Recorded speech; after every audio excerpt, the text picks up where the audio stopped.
at its core, it's about confidence, right? It's about your identity and how you identify with what your role is, what your perceived role is, right?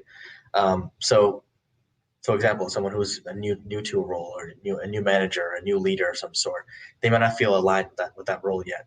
And even if they've been in that role for a long time, they might be like, oh, I'm just, it's a matter of time before people figure out that I don't know what I'm doing, right? Or that I'm a fraud, or that, I'm just not as good. I don't want people to find out. So I got to do extra work to do that, to make sure that I'm not looked upon as being what I am, which is a fraud. In reality situation, most times that's not true, right? Most times some of the highest achievers feel like they're frauds, feel like they're not that great at what they do, and they're worried about how people perceive them.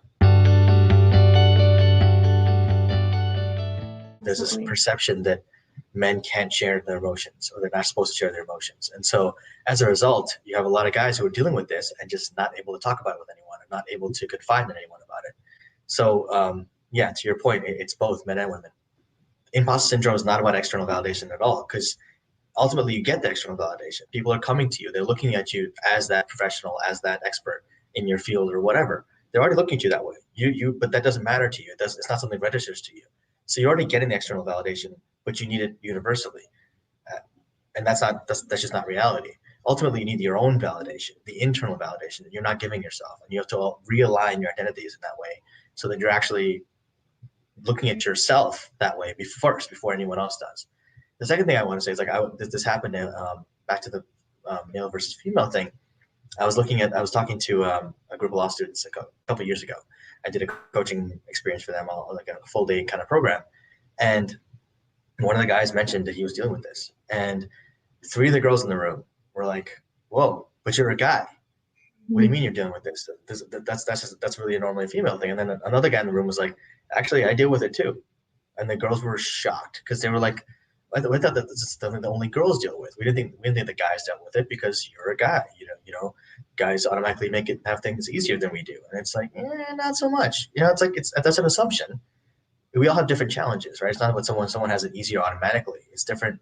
It's different, right? And to that point, it's about the external validation, that you keep seeking additional external validation to fill a gap inside you that you can't fill from external stuff. There's not one approach that works for everyone, Hmm. because again, I authenticity agree. is the ultimate thing, right? But a couple of questions that I would ask them. One is, I think this is probably the most common one, is what's on the other side of the fear, right? What's on the other side of that fear for you? And identifying, one, where the fear is coming from. What are they actually afraid of? Because fear of failure, like I said, is not a thing. It's the impact that they perceive will happen if they fail. That's the one thing. But what's on the other side of failure is the other consideration. And then the other thing is just talking about what's happened in their past, like really delving into their past in terms of what they've experienced in the past that make them feel this way, or make them believe this about themselves, right? And allowing them to create some habits for themselves, because it's not something you solve in one conversation, right? Um, but allowing them to create habits for themselves, to remind themselves of their own qualifications, of their own ability to do what they're doing, of not qualifications in terms of certifications. I don't mean paper. I mean Hmm. actual actions and results, right?